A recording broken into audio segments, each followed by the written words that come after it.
This 27-year-old Malaysian called Jho Low, he convinces the Prime Minister of Malaysia to set up a sovereign wealth fund and raise $6.5 billion with Goldman Sachs. And he just goes ahead and steals it, takes half of it, sends it through offshore centers. He uses it to build a Hollywood empire. He gets to know Leonardo DiCaprio. They make The Wolf of Wall Street with the stolen money. He buys, hotels, buildings all over New York. He dates Miranda Kerr, and he basically becomes a player. And nobody knows the truth about him. Do you think he's a psychopath? What is your psychological sort of profile of him? I mean, there's been kind of a theory that he was being chased by a hole behind him, kind of like Bernie Madoff.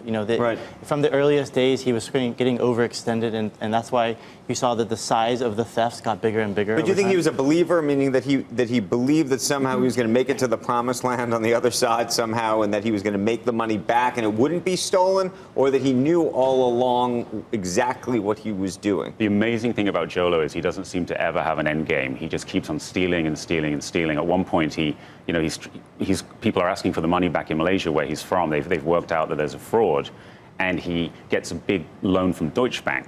And instead of using it to fill the hole, he goes and buys a $250 million yacht called the Equanimity. It's crazy. He's this Gatsby-like figure. Why do you think he was so good at convincing all of these other people that he was legit? Or was it that he, to some degree, was legit because he actually had the money to spend? I think he was the ultimate stage manager, so he knew exactly what everyone needed to hear in order to get them to believe and to take part in it in some way. And he also really understood the way that you need to lure in people with this idea of Hollywood celebrities, these big parties. It just gave him that allure. He also had the cover of a prime minister. And he ran a sovereign wealth fund. Right. Sovereign wealth funds have more money than hedge funds and private equity combined, right? This guy was running it. From behind the scenes, but he had the cover. And when you're dealing in that kind of official money, people don't ask questions. Compliance totally broke down here. So who gets left holding the bag? Like, what's the end result? The Malaysians are left with all the debt. All of it wasn't stolen savings, it was stolen debt. And that debt will not be paid off until 2039.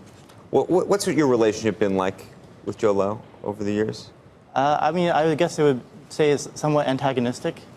We've tried to get him to explain more about what happened in this, and he hasn't wanted to. He has made a massive play to try to stop our book from being. Right. Well, that's where I was going with this. In the UK, so Jho Low he's tried to stop the book's publication completely. So Jho Low is living in China, as we know from our sources, probably protected by the Chinese government, and he has a lot of this money that he stole, and he's obviously not now able to use the U.S. financial system because there's a DOJ probe into this whole matter, but he's able to still use his money, and he's hired big law firms to represent him, including Schillings in the UK, who have been sending legal letters all around, telling independent bookstores around the world that they shouldn't hold this book.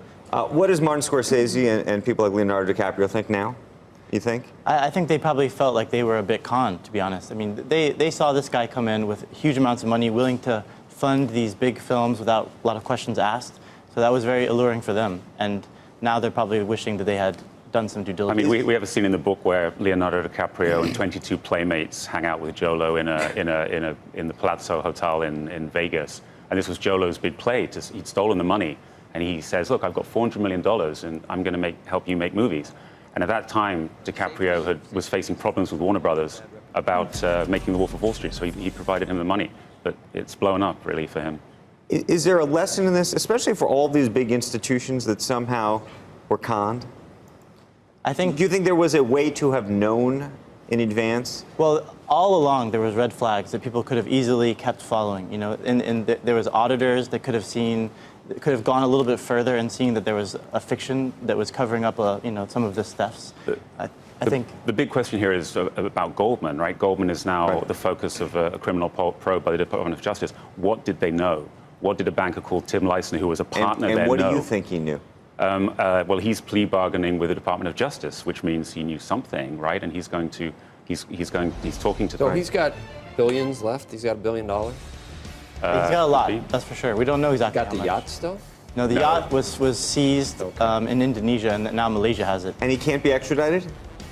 Well, there's no extradition treaty between China and Malaysia where he's been I mean, charged. is he in living a Malaysia. life of luxury right now? He's still getting. I mean, as far as we know, he's still living a life of luxury. You know, He's moving between places in private jets and Well, living. crime pays, I think. He's reading Mark Rich's the book about Mark Rich. He is? He's Mark Rich. Is that a joke? Well, no, he's reading a Mark Rich's. We know this from people who know him because that's a model. Mark Rich lived off in Switzerland. The book, The $1 Billion Whale, the journalists behind it, Wall Street Journal reporters Tom Wright and Bradley Hope. Thank you for joining us. Congratulations on the book. Thank you.